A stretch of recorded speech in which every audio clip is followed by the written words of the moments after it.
Commissioner O'Malley, if you would, please. Pledge allegiance to the flag of the United States of America and to the republic for which it stands, one nation, under God, indivisible, with liberty and justice for all.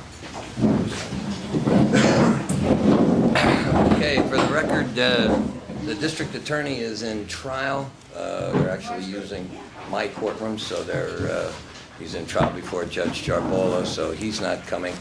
And Sheriff McAndrew called me this morning. He's up overseeing the active shooter training up at Marywood, so he's locked down currently, I think. So everybody else is here, so we can get moving. We'll move to the Board of Managers meeting, and I'll call the meeting to order. I trust everybody had an opportunity to review the minutes that were circulated, and if you have, and nobody has any questions about them, well, I'll entertain a motion to approve the minutes. So moved. Second. On the question, all in favor? Aye. Any opposed? The motion carries. The minutes of last month's meeting with the Board of Managers is approved. Anybody from the public have anything that they want to address on the agenda item for the Board of Managers meeting? This is your opportunity. No one stepping forward, so we'll get the report. Is Mary here? There she is, hiding in the back. We'll get the report from the Juvenile Detention Center. It's short. So I could have said, so are some people in this room, but I didn't. I'm sure, I have heels on. So we have, is it, okay. We have no children. August admissions was at 6, year-to-date is 47. For the males, and days of service ended at 167 days. Overtime status report is at $12,091.50, 386 hours for August, and the breakdown is on the back. Currently, because we were transporting so many juveniles at one time, the vehicle that we had could safely only do 2, so Sheriff McAndrew was kind enough to lend us one of the vans, so we've been using that when we have an abundance of kids to transport. And that concludes my report. And how is it working out? So far, so good. The guys are tired. There's clearly a lot of overtime, but they're plugging along. We're getting it done. So it's every Tuesday, Thursday we have the transports. Usually pick them up, bring them back. Yesterday there was one that was brought in by Scranton Police, so we brought him down. We had one last Friday as well. So it's been going good. How are, the numbers, understanding that we're not housing anybody, have the numbers The numbers down. changed at all? There seems to be an abundance, but I don't know if that's because I know some of them are in programs down there, so when they come back, they do go back to enter into there's like a sex offender program or, drug addiction program, something like that. Okay. That seems to be Anybody else have working. any questions for Director Stein? No? Okay, thank you. Thanks. Thank you. No questions, so I'll entertain a motion to approve the Director's report. Second. On the question, all in favor? Aye. Any opposed? The ayes have it. The Juvenile Detention Center report for August of 2018 is approved. Anybody from the public wish to address the Board of Managers?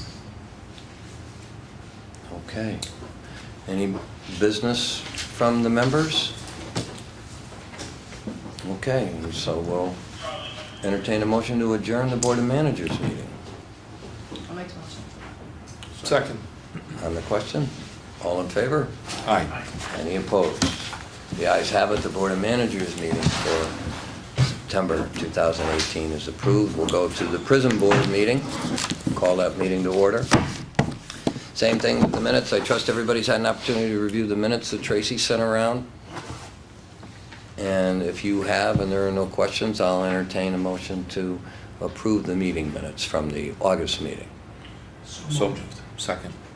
On the question, all in favor? Aye. Any opposed? Okay, the meeting minutes are approved from the August 2018 meeting.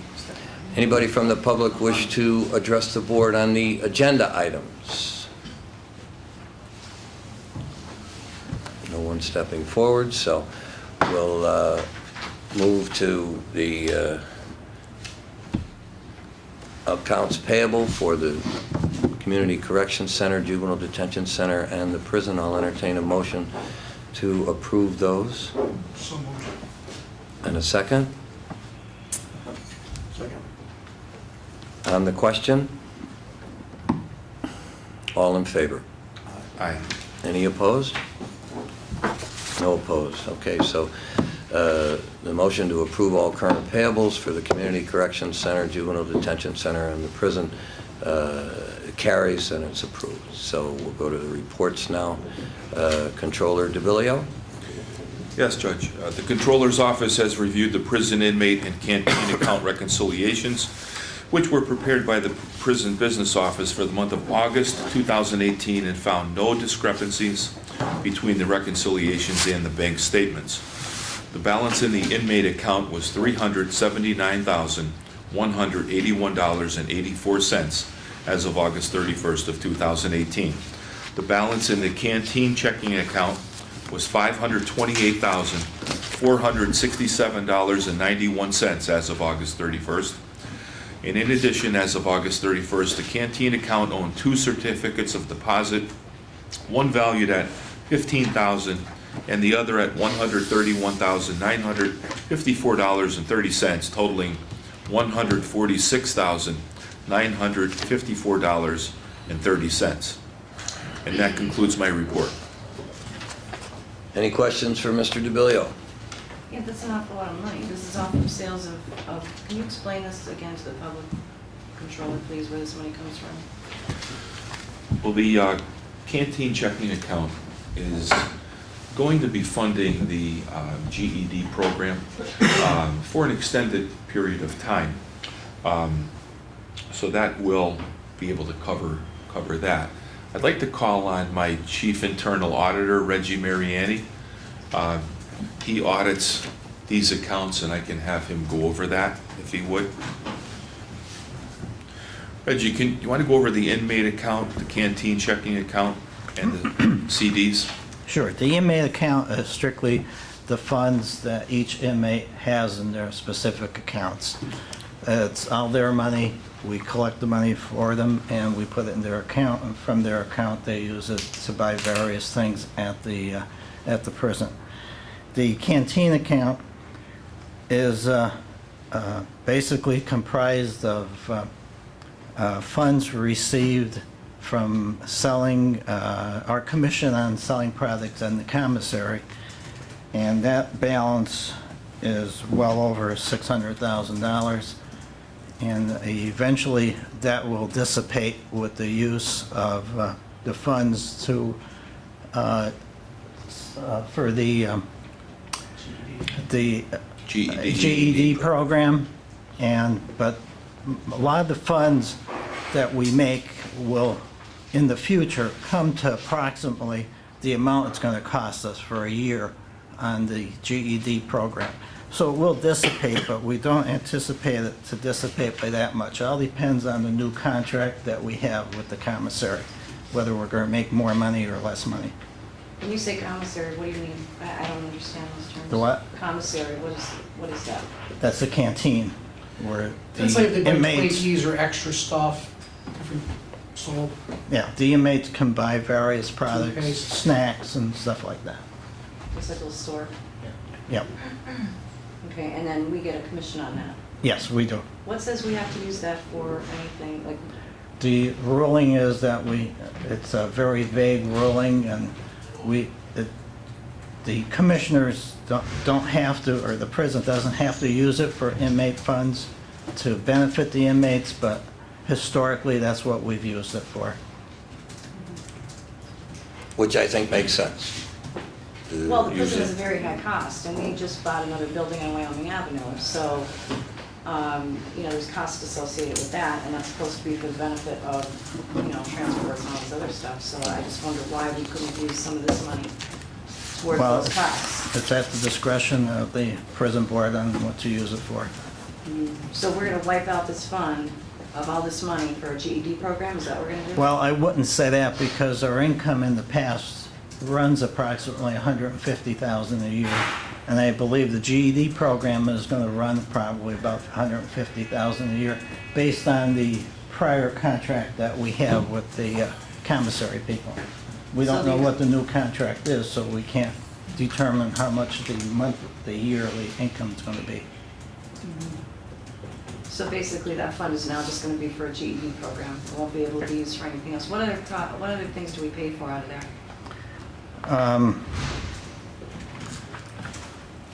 Do we pay for cable and things like that? Yeah, we pay for various items such as Comcast, we pay out of that because we have the Comcast at the prison. We pay for haircuts for each inmate. We pay for pracies, the cost of the pracies for managing the contracts. We pay Bob Barker for various supplies at the prison. Any other supplies, we pay LexisNexis, which is the software hardware program at the prison. We pay for language line services for interpreters. Pitney Bowes we pay for, and any other miscellaneous items that come up. So are we jeopardizing those for a GED cost or no? Or do we have enough for both? We have enough for both. For all these Comcast, Nexus, Lexus, haircuts for the inmates, Tracy's, that's included in that 150,000? In You the, said it was 150,000 for the GED program? no, that, in addition to that would be another 150,000 coming out for the GED program for the year. But our income is approximately 150,000 Right, so per it's year, for the year. so it should be a wash. That's what I'm Yes. saying, but then we have all this other stuff, so when is it going to break even to the point where we won't be able We to don't pay know for yet this? because we haven't analyzed the new contract with the commissary. If the new contract is similar to the old contract, and if the expenses are consistent to what they were running, we feel that the money that we're going to make on the new contract is going to offset whatever the cost of the GED program. That's our estimates right now. We don't know for sure, but we'll continue to maintain a high balance unless we decide to use it for something else. In the past, we've used it for various things like cameras and different upgrades at the prison. Right. Yeah, we bought washers and dryers for the prison too, correct? Yep. How much were they? They ran about, if I remember correctly, about $40,000 each. They're institutional size washers and dryers. But that didn't come out of this account. Oh. Where'd it come out? It came out of the prison. It was Did it a really? prison Why did we do expense. that? I thought it came out of this one. No, Those prior. No. that comes out of the general fund. No, there was something else we paid for. I'll have to look back at the records, but The renovations for the female work release program. Yeah, the work And release. the work release, leases or the for South The Park, work where we release, went back. yes. Yeah, the leases for the work Camera lease. system. But Painting the fortunately, interior. Brian was able to get a grant on some of Yeah. those leases, so they didn't cost us as much as the total expense was. yeah, so the work release, are we still gonna have to pay for any of that? Excuse The me? leases, do we still have to pay for that? Yes. The grant didn't cover everything? No. Maybe Mr. Jeffries can correct, fill Ryan? you in more on The that grant didn't cover when he everything. testifies. address that in my report. Okay. Yeah, I'm just, well, while we have him up here, because he's controlling the whole entire fund, if we take what it brings in every year, and it's a wash, then we're jeopardizing costs for all these other things that are associated with it. So, I would assume that once that happens, I mean, the county can't pick up any more costs from the prison. We already over $20 million, and, you know, we get 27 million, we spend 27 million. We get reimbursed 6 to 7, so the taxpayers are paying $20 million. There's no more money for us to spend. No. So that was helping the taxpayers with some of the costs that were going to them associated with prison. Now, if we wipe that out, it's not going to help. So just so it's on the record for future reference, so people understand where that money used to come from, because when the GED program was voted on last time, they ran out of funding for that as well, and they couldn't fund it. So Right. I'm assuming that's what's gonna happen here. I think they had a grant the last time they had the GED program, and the grant ran out. Grant ran out, Yeah. and we could, the county, there was no way the county was going to Right. be able to Well, based on the income we're currently generating from the commissary, we'd be able to fund it. And based on the current expenses on the last 2 annual basis. We haven't seen the new contract yet to see what our commission is going to be and what the volume is too. And based on volume and commission, if it stands the way it is now, we should be okay funding the GED program without tapping into these accounts. Gordon, why don't you reach out to the Economic Development Department, see if there's any grants. We have that new system, e-civics. See if there's something out there for GEDs. Sure. See if that's something, and just in general, there's other stuff that you could be reaching out for grants through them. Sandy Ovchinsky, George, whoever, okay? Georgia. Okay. And Reggie, if you could, I thank you for all the information you've provided so far. It's been very valuable. If you could also tell me, does this canteen fund drop if our inmate count drops? I would assume it No. does. No? No, it's a separate account, and whatever commission we make depends on how much we have to spend on these various items that, various expenses that we have. The money comes from the prisoners. Yes, it does. So if our inmate count drops, Yes, then the money it's that we collect is possibility. going to drop. Right, it's a possibility, I think it all depends on how much the inmates spend, right. right? Well, we've So had if a you- significant decrease in prisoners from what I've seen, so, which is a good thing. Thank you very much for your information. You're welcome. Gary? Thank you. Thank you. Anything else for the controller? Okay, if not, I'll entertain a motion to approve the controller's report. Second. On the question, all in favor? Aye. Any opposed? The ayes have it, the controller's report is approved. We'll call on Brian Jeffers for the Community Corrections Center report.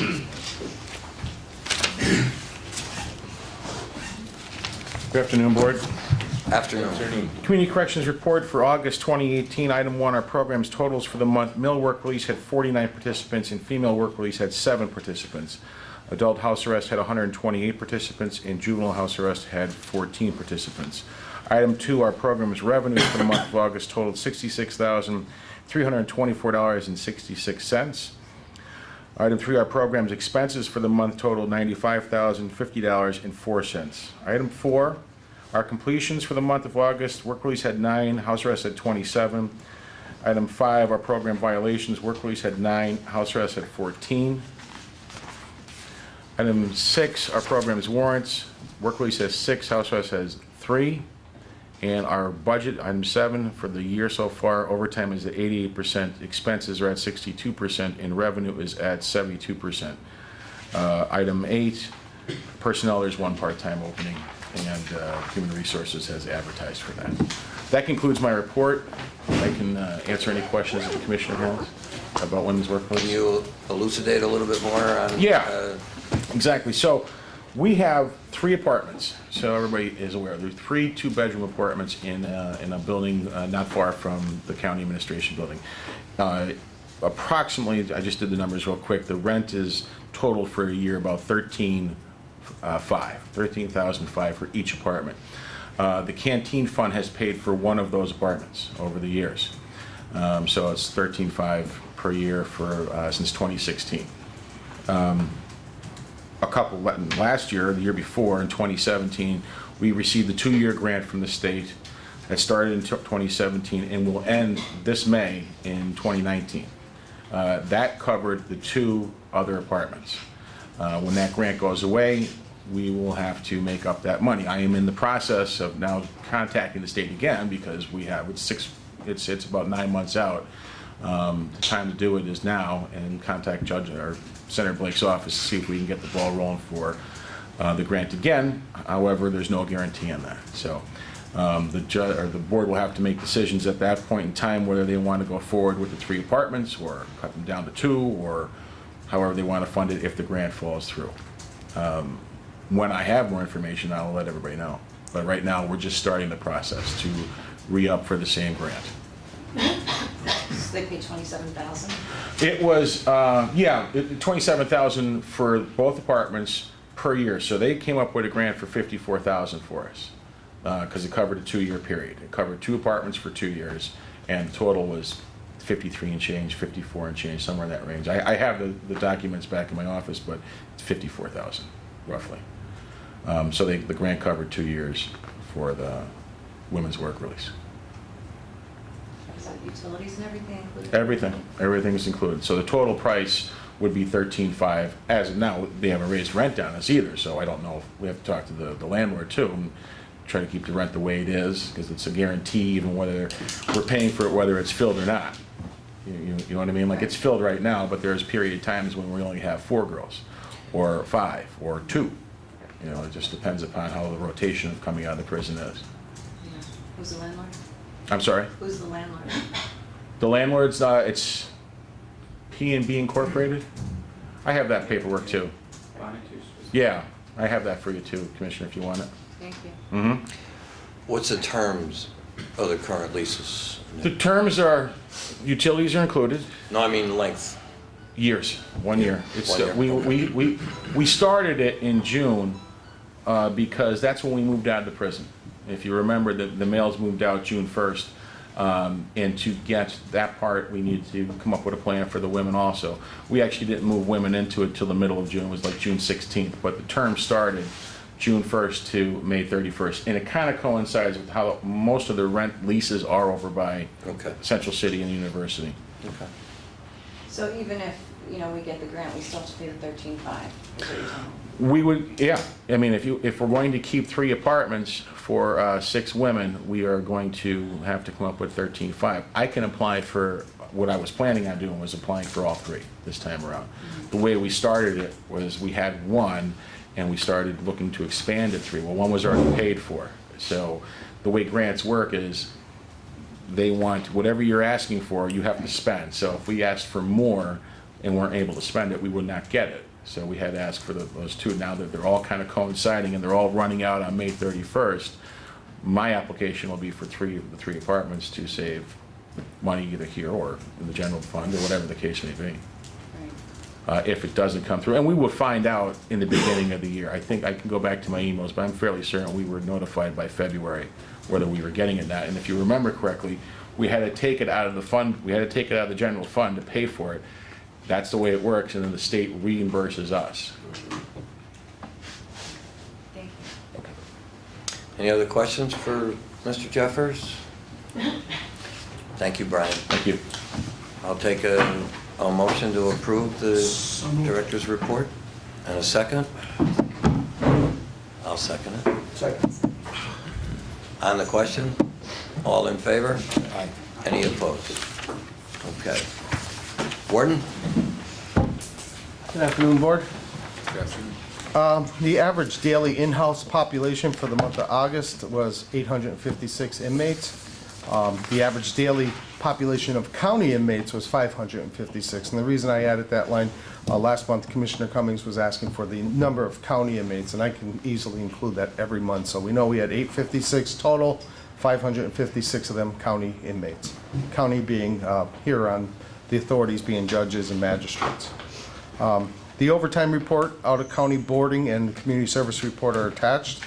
Staffing update, currently our correctional officer numbers break down to uniform staff on shift, 166, part-time officers, 10, out on workers' comp, 3, continuous FMLA, 1, administrative leave, 4, and vacancies, 4, for a total of 178 officers. We had a new class that started on 8/22, consisting of 9 full-time officers and 10 part-time officers. These new officers are involved in orientation and training and will be on shift right around October 3rd. There's a little give and take there. I know we're going to have a graduation ceremony of sorts October 5th at 1 p.m. here at the jail. Of course, anybody from the prison board, you're more than welcome to attend if you'd like to attend that. FMLA, we have 27 officers that have intermittent FMLA. That amounts to 15.5% of the correctional officers. Budget, as of August 31st, revenue is at 62% and expenses are at 65%. Juvenile inmates, currently we're housing 2 juveniles, both are male. Inmates at or past the minimum total is 28. We have 6 with no home plan, 5 who've had their home plans denied or their parole denied. 8 have had home plans submitted and are awaiting parole, and 9 have been remanded for the balance of their sentences.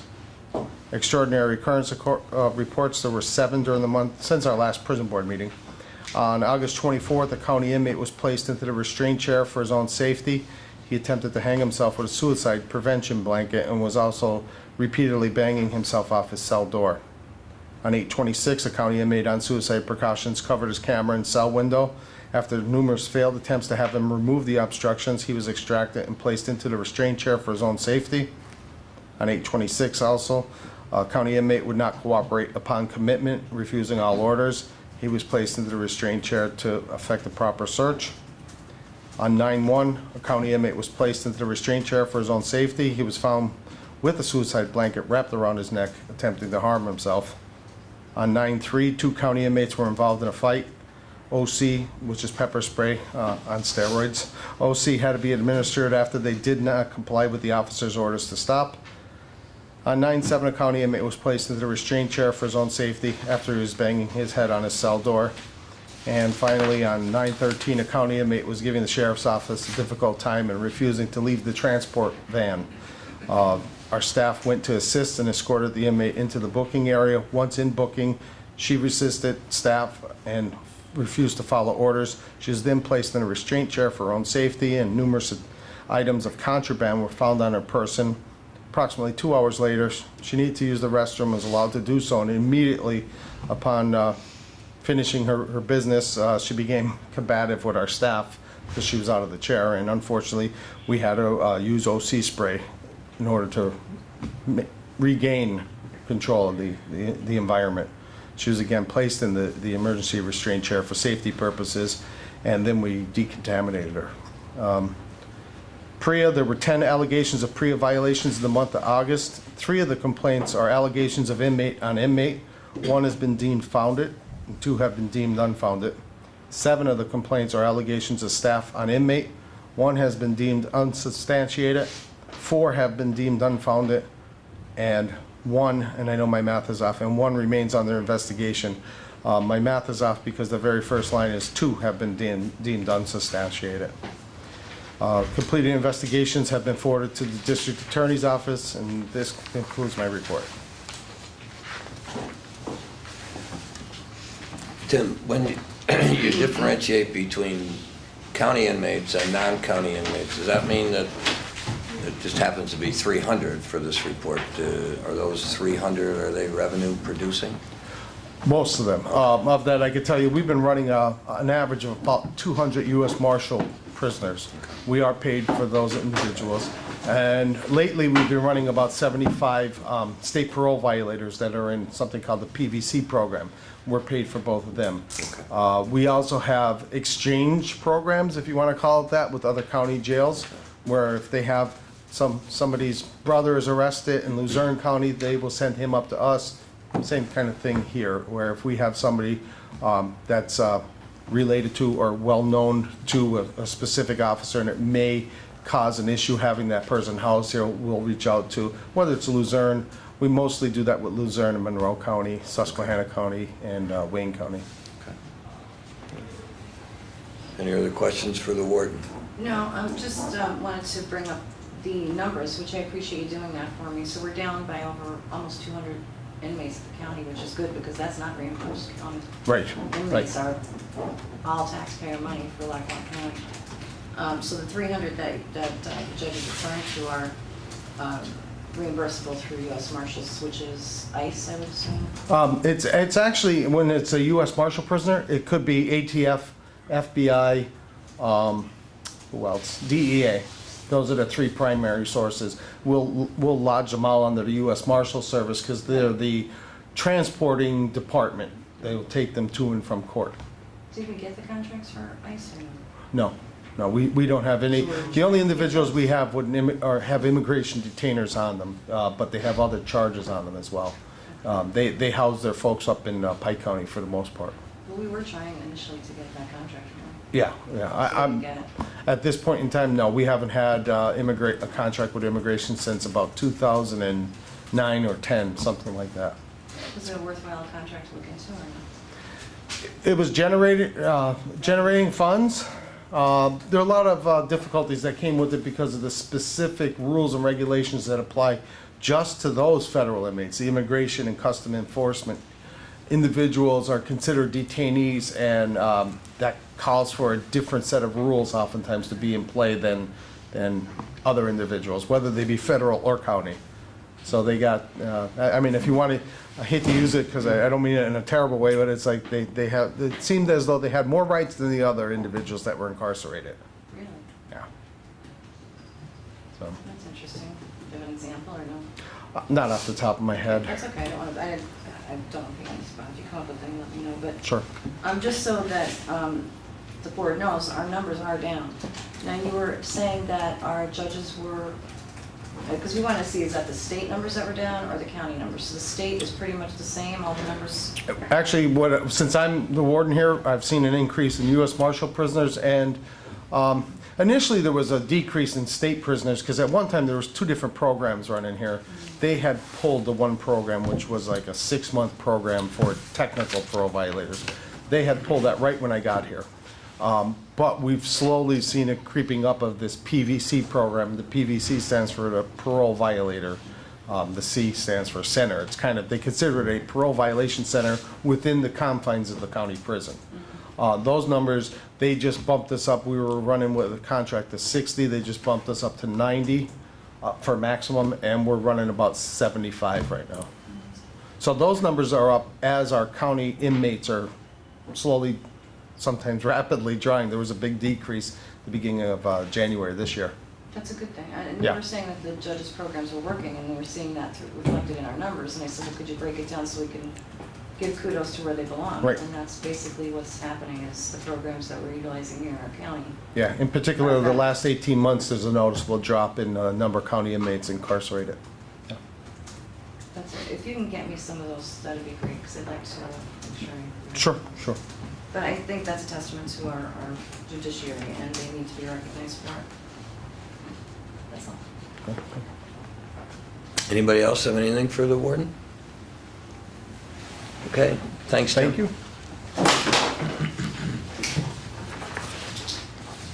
Anybody from the public wish to address the board? Joan? Joan Hodawan at Scranton. Last couple weeks, I'm sure you all heard about problems at the state prisons, which went into lockdown after it was found that 20-some staff members became ill after coming into contact with a synthetic drug that had been sprayed onto letters and books that were brought into the prisons, primarily by family members. They went into lockdown and they took a number of measures. They increased the screening of visitors. They're processing mail at a central location. And they put a ban on donated books. Now that last part bothered me because we've tried to reestablish a library here because we consider literacy and reading an important part of rehabilitation. So what I wanted to ask the warden is, first of all, I'm assuming that if it hasn't been a problem here, someday it will be, because now everybody knows to spray your paper with synthetic drugs and get yourself high. But if it hasn't happened here, it may happen in the future. So Warden Betty, have you a policy or a plan for how you're going to screen materials for these synthetic drugs? It never occurred to me to spray paper, get high. But I guess wonders never cease. You're just a little behind the curve, Joan. I'm that's way all. behind the curve. So I'd just like to know, because I don't want to see us having to have a ban on donated books. I mean, that's awful. There must be a way to protect this and to prevent it from becoming a problem, so those inmates who are getting books that are not tampered with can enjoy them and use them for the purpose which we intend. Go ahead, Warden. That's a yes or no, Jim, security. Yeah, just to address that issue, we have 2 things going in our favor. Number one thing is all books have to be purchased through a company such as Amazon, something like that. So they're coming and they're wrapped. That's number one. We don't take direct donations into our facility, and that's one of the problems I think the Department of Corrections ran into, was the direct donations. The program that we have now, there are donations that are made to a group of individuals who have volunteered their services, it's you don't know if you're giving a book to them if that's one of the books that gets designated to come to the prison. They're dealing with just more than the jail. They're collecting books for various libraries, et cetera, in the community. And then they're bringing a sampling of those books to us. And I think, I could be wrong on this part, but I think some of the books that they're bringing, I know that libraries frequently will have kind of a super discount sale, and whatever doesn't go, it's got to go into storage because they need to make room. In the past, we've reached out and said, we'll take those books. Basically, you don't know if you're planning on doing something with a liquid form of a synthetic drug. You might be spraying it on a book that might be going to somebody's grandmother's house. You know, so I don't think that that's happening. I don't think they're going to waste their time and money and effort for something that they don't know is or isn't coming to this jail. We do have security precautions that are in play with equipment that we utilize so that we can detect things. I don't want to get too much into it, so I'm starting to pause a little bit because I don't want to give away our trade secrets. We haven't had any instances yet, right? We have found things. Nothing on the level of the Nothing Department on of the level Corrections. of what the State Department is. And everything we find, it gets turned over to the District Attorney's Office for prosecution. Okay. So, but again, what's working to our advantage, we're not taking direct donations of books. It's coming through a company such as Amazon, or it's coming through this voluntary group. And nobody can, you can't decide you're gonna, your King James Bible you're gonna spray it up and send it in so inmate Tim Betty gets it, because there's no guarantee it's ever even making it here. So hopefully that addresses. Joan, that responsive? Okay. You screen like letters and the family members in it. Family member is sending in a book to a particular inmate. We don't accept it. We don't accept it. That's a long time that's been going on. we've been doing that for at least Yeah. a decade. Okay. Yeah, this stuff upstate was I just stuff wanted, that's been sent in. we're the group, Friends of the Scranton Public Library, that we're one of the organizations. Showing out of everything, it would never affect your books because your books are something that's not going directly to someone, they're for the vast majority. Yeah, but Yeah. we're trying to supply books, and I would hate to see that stopped. I'm glad that you have a way of detecting the problem and policy so that you can continue to donate books. We don't want it to stop either. Right. Anybody else?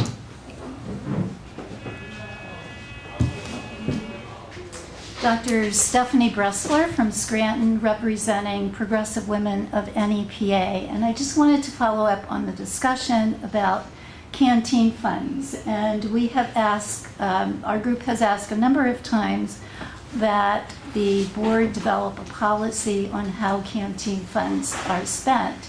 And the discussion today really points to that need, that there needs to be some clarity about how those monies are spent.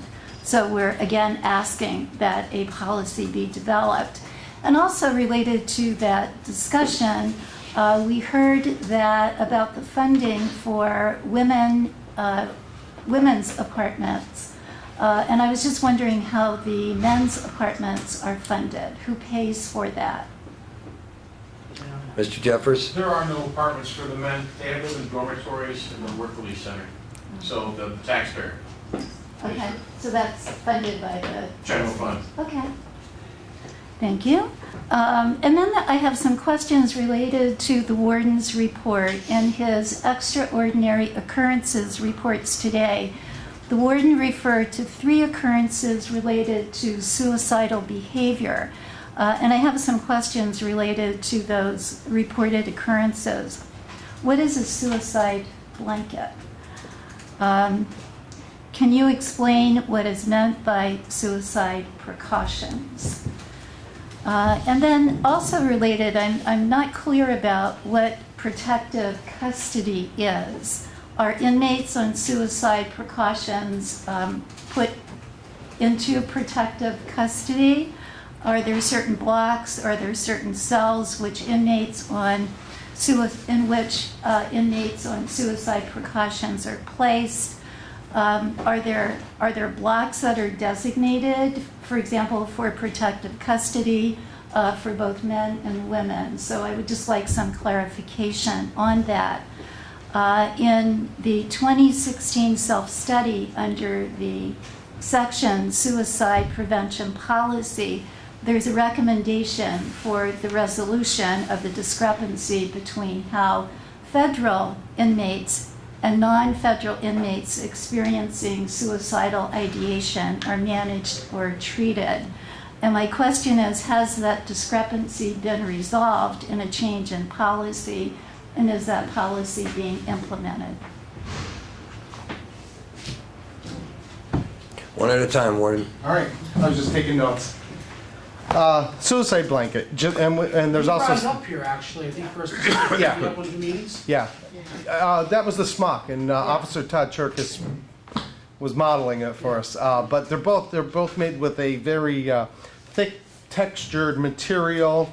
I gotta be honest with you, not trying to make a light of anything, that one individual who I mentioned tied it around his neck, I thought that was impossible. Those things are so thick, to get it around your neck, it took an incredible feat of strength on his part in order to do that. They're not supposed to be able to get tied around your neck. It's that kind of thickness and lack of pliability in both the blanket and the smock. The smocks are made with Velcro shoulders here, so that you can't use the arm itself to kind of choke yourself. It'll give. But that's what a suicide blanket is. Suicide precaution, there are a number of things, depending on the severity of the assessment. There's a camera cell. There's a camera cell with a constant watch. The use of the emergency restraint chair is also considered a suicide precaution. You have at least one visit a week with the psychiatrist if you're on any kind of watch, and we have different levels of watches. There are constant 15-minute, 30-minute suicide watches, behavioral watches. They're considered one and the same. Regarding protective custody, it is not the same. Protective custody is a classification status for individuals who have expressed a concern and or fear about being housed in general population. Oftentimes the individuals that come into the facility that are in for sexually based crimes feel a need to go and sign into protective custody. We do have segregated blocks for those that are in protective custody. But at the same time, if we have somebody in here who is identified by others in his own mind or by those others as being somebody who has been working with the police agencies to provide information, that individual may choose to sign into protective custody. And we do have a form that the individual has to fill out, and where he has to kind of explain why are you looking for protective custody. That form is evaluated by our classification committee. It's really, really rare if we look at that and say, this is not a justifiable reason for going. If you want to go into protective custody, 99 out of 100 times you're going to be in protective custody. We'll put you there initially, but then it gets looked at by our staff members to verify the validity of the statements made. And sometimes it's us. Sometimes it's us saying, no, it's too dangerous for you to be in general population. There's a lot of buzz out on the block about the particular crime that you committed. So a lot of times a crime of infamy. The individual may be placed into protective custody if not in some other status. So protective custody is part of our classification system, and it's one of the categories. And the discrepancy between, that's the last one, the discrepancy between the management of federal and local inmates. What came out, I guess there was several suicides that were bunched together rather closely around 2013, 2014. And I'm talking from just what I have learned. I wasn't employed at the county prison at that point in time. But what came out of that was a detailed report from the federal government, because I guess several of those individuals were federal employees. They pretty much dictated that this is the way you will handle matters with our federal inmates. And that's what we've been doing. The big difference is that when we have somebody who's on suicide precautions, in particular a 15-minute watch, when the psychiatrist takes him off of that watch, we have it in our policy and procedure, you're automatically going into a 30-minute watch for at least 48 hours. And we'll make a further determination after the 2 days goes by. The federal agency wants us to do a week, and thereafter, anytime there's a medication change, whether it's going up in meds, down in meds, or a new med being introduced, or an old med being taken off, that we put this person on a 30-minute watch for 30 days. So the discrepancy that's involved is that we don't have that in place for non-federal inmates, and the reason for that is we don't find that a necessary step. We do have an automatic 30-minute watch on every single block that you're in, and that's how we handle it. We just have to chart that we're personally observing federal inmate Jones for that 30-minute watch, because it's really overkill having anytime there's a medication adjustment. There's constant medication adjustments by the psychiatrist because of the buildup in the system of certain types of medications and how they affect you over the long haul. And if you're doing better and the doc decides to decrease a dose or take you off of a dose. So that's really what the discrepancy is. It's still there in policy and procedure. Our federal inmates have that in place. I can stand here and not all that comfortably tell you that I think that the way we're handling the county inmates is a more appropriate manner. I think that was overkill and reactionary. Thanks, Tim. Question about the suicide blanket versus the suicide smock. Are they used exclusively of one another, or are they used together? Why would you have a blanket as opposed to a smock? Well, the smock is because if you're assessed as being suicidal, we don't want you having any regular clothing because Right. you can't And I hang yourself. remember the smock when you brought it in, and So you're going to get a smock, so that's your clothing. The blanket Right. is so at night you can put that over you and not be cold Okay. with your smock on. So they go hand in hand. Okay. All right. Anybody else have any questions? Doctor, was that responsive to your questions? Yes. Okay. Anybody else from the public? Okay, nobody stepping forward. Any other business from any of the members? I have something. I got a letter yesterday. No, actually, I got it on Monday. Today's the 19th. From a number of female inmates here at the prison. And it says, "We, the female inmates at the Lackawanna County Prison, are writing this letter in regard to the new dietary items and changes that have been added to our daily menu. We just want to thank you very much, and we are very grateful for the improvements." And then there are 1, 2, 3, 4, 5, 6, 7, 7 individual notes that I'm just going to give it to Tracy and we'll place it in the minutes, but they're all expressing many thanks and a lot of gratitude, talking about the quality of improvement in the food. You know, they appreciate the milk. They're happy with the way the menu's going and with what's been being served to them. So I know we've had discussions in the past from several members of the public about these items, and I just thought it'd be nice. We're getting feedback unsolicited from the female population here at the prison. So, okay, Tracy, I'll give this to you at the end of the meeting. Anybody else? If not, I'll entertain a motion to adjourn. So moved. On the question, all in favor? All opposed? The ayes have it. Thank you, everybody.